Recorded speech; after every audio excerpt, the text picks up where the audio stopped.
नमस्कार, public news देख रहे हैं आप। अरविंद केजरीवाल की राजनीति इस वक्त एक ऐसे मोड़ पे खड़ी नजर आ रही है जहां हर तरफ से दबाव बढ़ता हुआ दिखाई दे रहा है। एक तरफ वे अलग अलग राज्यों में जाकर विपक्षी नेताओं के साथ मंच साझा कर रहे हैं, कभी एमके स्टालिन के साथ रैलियां तो कभी ममता बनर्जी के साथ राजनीतिक समीकरण बनाने की कोशिश। लेकिन दूसरी तरफ उनके अपने ही घर में बड़ी टूट की खबर सामने आ रही है। सबसे बड़ा झटका यह है कि राघव चड्ढा ने केवल दूरी ही नहीं बनाई, बल्कि पार्टी के कई सांसदों को साथ लेकर अलग राह पकड़ ली है। यह सिर्फ एक राजनीतिक घटना नहीं, बल्कि आम आदमी पार्टी के अंदरूनी हालात की गंभीर तस्वीर पेश करती है। राघव चड्ढा का कुछ समय पहले आम आदमी पार्टी ने राज्यसभा में बोलने का समय काट दिया था, उन्हें उप नेता के पद से हटा दिया था। अब राघव चड्ढा आम आदमी पार्टी के 7 से 8 सांसद को बीजेपी में लेकर गए हैं। राघव चड्ढा ने एक प्रेस कॉन्फ्रेंस की, आज उन्होंने इसकी घोषणा की कि वह खुद बीजेपी में जा रहे हैं और साथ में 2/3 सांसद उनके साथ बीजेपी में शामिल होंगे। और जो नाम थे वो एक एक करके अरविंद केजरीवाल के लिए पहाड़ जैसा उनके ऊपर गिरा है कि उन्होंने उम्मीद ऐसा नहीं की थी। संदीप पाठक राघव चड्ढा के साथ उस प्रेस कॉन्फ्रेंस में भी थे। कॉन्स्टिट्यूशन क्लब में दिल्ली में प्रेस कॉन्फ्रेंस की थी। साथ में जो एक बड़ा झटका है वो है Ashok Mittal. Ashok Mittal lovely professional university के मालिक हैं और जिनके बंगले में अरविंद केजरीवाल ठहरे थे कुछ समय पहले। ये दोनों इस प्रेस कॉन्फ्रेंस में बैठे थे और संदीप पाठक और राघव चड्ढा ने दोनों ने मिलकर यह बताया कि आम आदमी पार्टी में क्या चल रहा है और वो क्यों छोड़ रहे हैं। राघव चड्ढा ने बताया कि मैं जिस मकसद से पार्टी में गया था वो मकसद पार्टी का पीछे छूट गया है। पार्टी सिर्फ अपने फायदे के लिए लगी हुई है, पार्टी के नेता अपने फायदे के लिए लगे हैं। उन्होंने कहा कि मैंने 15 साल इस पार्टी को अपना दिया है, लेकिन आज इसमें यह हाल है कि हम जो सोच कर चले थे वो नहीं हो रहा है।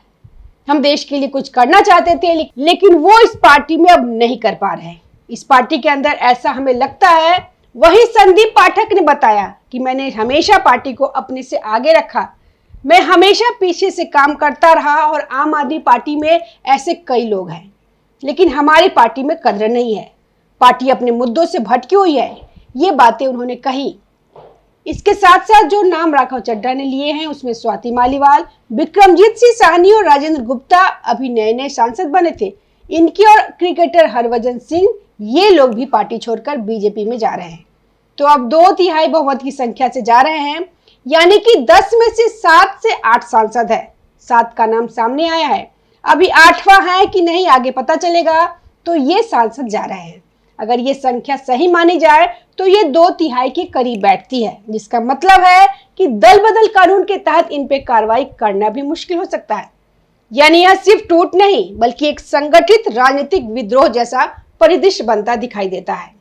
इस पूरी कहानी में सबसे चौंकाने वाला नाम संदीप पाठक का सामने आता है। संदीप पाठक पार्टी के संगठन महासचिव रहे हैं, एक ऐसा पद जो सीधे तौर पर पार्टी की जमीनी रणनीति और संगठनात्मक ढांचे को संभालता है। वे शुरू से ही आम आदमी पार्टी के साथ जुड़े रहे और उन्हें अरविंद केजरीवाल का बेहद करीबी माना जाता था। लेकिन पिछले कुछ समय से ये खबरें आ रही हैं कि उन्हें धीरे धीरे साइडलाइन किया जा रहा है। संदीप पाठक को दरकिनार कर छत्तीसगढ़ जैसे राज्यों का जिम्मा सौंप दिया गया, जहां पार्टी का कोई आधार नहीं था, जबकि जेल से आए सत्येंद्र जैन जैसे नेताओं को पंजाब का प्रभारी बना दिया गया। संदीप पाठक ने स्पष्ट कहा कि मैंने हमेशा पार्टी को खुद से आगे रखा, लेकिन आज पार्टी अपने मूल सिद्धांतों से भटक गई है। कहा जा रहा है कि पार्टी के अंदर एक नया कोर ग्रुप बन गया था, जिसमें फैसले लिए जा रहे थे और पुराने नेताओं को उस प्रक्रिया से दूर रखा जा रहा था। यही असंतोष धीरे धीरे नाराजगी में बदला और अब खुलकर सामने आ गया। दूसरी बातें भी सामने आई। स्वाति मालीवाल के पूर्व पति हैं नवीन जयहिंद ने, उन्होंने राघव चड्ढा के ऊपर उनके ऊपर आरोप भी लगाया था कि वो पैसा लेकर लंदन चले गए थे, उनके साथ मारपिटाई भी हुई थी। चलिए वो सब तो आरोप है, लेकिन यह तो है कि राघव चड्ढा की नाराजगी जो चल रही थी वो अरविंद केजरीवाल से बहुत लंबे समय से उन्होंने दूरी बना ली थी। अरविंद केजरीवाल के जेल जाने और वहां से आने के समय भी वे उपस्थित नहीं थे। वही हाल स्वाति मालीवाल का था। स्वाति मालीवाल का विभव कुमार के साथ जो झगड़ा हुआ था, जो मार पिटाई विभव ने की, और वो विभव जो अरविंद केजरीवाल का करीबी है, और उसको बचाने के लिए एड़ी चोटी का जोड़ लगा दिया अरविंद केजरीवाल ने। अरविंद केजरीवाल से तो स्वाति मालीवाल कब से नाराज बैठी थी। अब अशोक मित्तल, राजन गुप्ता और विक्रमजीत साहनी, ये विक्रमजीत सिंह साहनी, ये तीनों हैं, बिजनेसमैन हैं। विक्रमजीत सिंह साहनी थोड़ा सोशल वर्क भी करते हैं, लेकिन बाकी सब बिजनेसमैन हैं और पंजाब से हैं। तो ये तीनों बिजनेसमैन का जाना अरविंद केजरीवाल के लिए बड़ी परेशानी वाला है, क्योंकि इस वक्त पंजाब में चुनाव है। अभी तो गुजरात में भी ये पैर पसार रहे हैं, गोवा में भी पैर पसार रहे हैं। तो पैसा कहां से आएगा? जो बिजनेसमैन रहते हैं, फंडिंग की वो सोर्स तो होते ही हैं, लेकिन और भी दूसरे सोर्स से उनको फायदा मिलता है। और यहाँ तीन बड़े बड़े बिजनेसमैन, ठीक ठाक कारोबारी जो हैं, वो आम आदमी पार्टी से जा रहे हैं। हरभजन सिंह से तो थोड़ा मनमुटाव भी सामने आया था। ड्रग्स पे कार्रवाई की थी, घर तोड़ रहे थे, तो हरभजन सिंह ने पार्टी के खिलाफ कमेंट कर दिया था, जिसके बाद हरभजन सिंह अपने बयान को उन्होंने थोड़ा पलटा। लेकिन यह दिख रहा था कि तनाव है और वो बहुत कम समय से एक्टिव भी नहीं दिखते थे। उनको भी लगता था कि बहुत समय तक आम आदमी पार्टी में वह रहने वाले नहीं है। और ये जो गए हैं उसमें यह भी देखना जरूरी है कि अधिकतर इसमें से अगर स्वाति माल को हम छोड़ दें और यहाँ संदीप पाठक को छोड़ दें, तो इनमें से जो अधिकतर है वो पंजाब के सांसद गए हैं। राघव चड्ढा भी वहीं से है और यहाँ आ रहे हैं, पंजाब का चुनाव आ रहा है। तो अरविंद केजरीवाल को सिर्फ राज्यसभा में झटका नहीं लगा है, अरविंद केजरीवाल को अगली चोट लगने वाली है पंजाब के अंदर, क्योंकि इनके पंजाब से सांसद गए हैं, पंजाब से बिजनेसमैन चले गए हैं और वहां पर अभी आम आदमी पार्टी के अपने आप में इतनी स्थिति खराब है कि तोड़फोड़ की स्थिति है, टूट पड़ी हुई है कि उससे उनके लिए सत्ता बचाए रखना बड़ा मुश्किल उनको होने वाला है। और अब क्योंकि राघव चड्ढा चले ही गए हैं तो खुलकर खेलेंगे, बीजेपी में चले गए, अब तो उनके पास पूरी छूट है। अब आम आदमी पार्टी के खिलाफ बोलने के लिए तो अरविंद केजरीवाल के लिए एक बड़ी मुसीबत वो बनने जा रहे हैं। संदीप पाठक से लेकर राघव चड्ढा और स्वाति मालीवाल, ये एक एक चीजें निकलेगी अरविंद केजरीवाल के खिलाफ, आम आदमी पार्टी के खिलाफ, तो इनके लिए बड़ी मुश्किल खड़ी होने वाली है। और राघव चड्ढा जो बात चल रही थी कि अकेले जा सकते हैं, लेकिन उन्होंने एक बड़ा सरप्राइज अरविंद केजरीवाल को दे दिया कि वो 7 से 8 सांसद लेकर जा रहे हैं। आम आदमी पार्टी के नेताओं के, इनके विधायक सांसदों के अलग होने की बात इनके चुनाव हारने के समय से ही चल रही थी, जब ये दिल्ली में चुनाव हार गए थे, और उसके बाद से भी इनमें नाराजगी थी, क्योंकि इन्होंने सौरभ भारद्वाज को जिम्मेदारी दे दी। अब कुछ जो पुराने लोग हैं वो भी बड़े परेशान यहाँ पे थे और पार्टी हार गई, दिल्ली से आधार खत्म हो गया, अरविंद केजरीवाल चले गए पंजाब।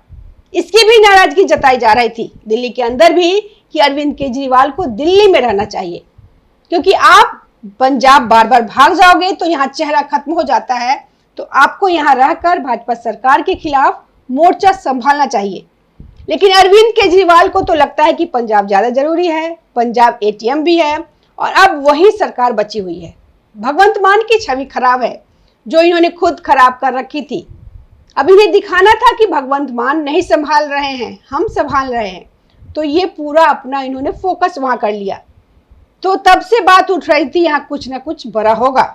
आम आदमी पार्टी में घोर नाराजगी है, विधायकों की भी बात आ रही थी और संभवतः विधायक भी अलग होंगे आने वाले समय में, क्योंकि अभी तो चुनाव है नहीं दिल्ली में कोई, लेकिन आने वाले समय में बड़ी फूट नजर आएगी और विधायक भी इन्हें छोड़ के जाएंगे। लेकिन फिलहाल सांसदों ने झटका दे दिया है। पंजाब इस वक्त आम आदमी पार्टी के लिए एकमात्र पूर्ण राज्य है जहां उनकी सरकार है। पार्टी आला कमान ने भगवंत मान को जिस तरह कंट्रोल कर रखा है, उससे पंजाब के स्थानीय नेताओं में रोष था। सांसदों के जाने के बाद अब पंजाब के विधायकों में भी फूट की खबरें तेज है। राघव चड्ढा अब खुलकर पंजाब में केजरीवाल के खिलाफ मोर्चा खोलेंगे, जिससे भगवंत मान सरकार पर संकट के बादल मंडराने लगे हैं। इस पूरी बगावत के केंद्र में अरविंद केजरीवाल की नई कार्यशैली है।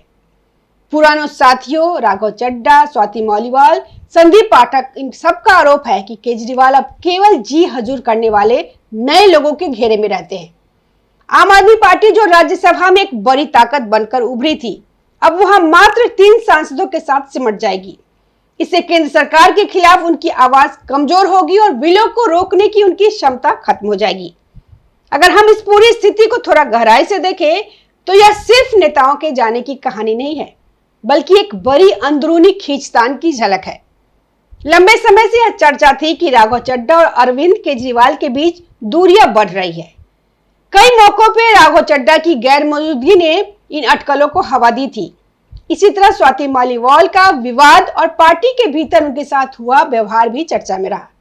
इन सभी घटनाओं ने धीरे धीरे एक असंतोष का माहौल तैयार किया, जो अब जाकर विस्फोट के रूप में सामने आया। एक और महत्वपूर्ण पहलू है पंजाब। आम आदमी पार्टी के लिए इस समय सबसे अहम राज्य पंजाब ही है, जहां उनकी सरकार है। लेकिन अब जो घटनाक्रम सामने आ रहा है, उसमें सबसे ज्यादा प्रभावित होने वाला राज्य भी पंजाब ही माना जा रहा है, क्योंकि जिन नेताओं के जाने की बात हो रही है, उनमें से कई पंजाब से जुड़े हुए हैं। इसका मतलब साफ है कि आने वाले समय में पंजाब की राजनीति में भी हलचल देखने को मिल सकता है, और अगर वहां भी संगठन कमजोर पड़ता है तो पार्टी के लिए सत्ता बचाए रखना चुनौतीपूर्ण हो सकता है। इस बीच अरविंद केजरीवाल का फोकस लगातार राष्ट्रीय राजनीति की ओर बढ़ता नजर आ रहा है। वे विपक्षी गठबंधन को मजबूत करने में लगे हुए हैं, लेकिन सवाल यह उठ रहा है कि जब अपनी ही पार्टी में स्थिरता नहीं है, तो बाहर की राजनीति कितनी मजबूत हो पाएगी। यह भी कहा जा रहा है कि पार्टी के भीतर हाईकमान कल्चर बढ़ता जा रहा है, जहां फैसले कुछ चुनिंदा लोगों तक सीमित हो गए हैं। इससे जमीनी स्तर पर काम करने वाले नेताओं में असंतोष बढ़ा है। अरविंद केजरीवाल जब दिल्ली से बाहर निकलकर राष्ट्रीय स्तर पर स्टालिन और ममता बनर्जी के साथ खड़े होने की कोशिश कर रहे हैं, उनके अपने घर में आग लग चुकी है। राघव चड्ढा का यह विद्रोह केजरीवाल की राजनीति का यू टर्न साबित हो सकता है। अगर आने वाले समय में विधायक भी इसी तरह टूटते हैं, तो पंजाब और दिल्ली दोनों जगहों पर आम आदमी पार्टी का अस्तित्व खतरे में पड़ जाएगा। अरविंद केजरीवाल के पास अब राजों को छिपाने वाले लोग नहीं है, बल्कि उनके खिलाफ गवाही देने वाले पूर्व साथी खड़े हैं। धन्यवाद, मिलते हैं अगली वीडियो में, तब तक जुड़े रहिए हमारे साथ। ताज़ा खबरों से जुड़े रहने के लिए हमारे चैनल को सब्सक्राइब करें और बेल आइकन को दबाना ना भूलें, ताकि हर खबर की नोटिफिकेशन आपको मिलती रहे।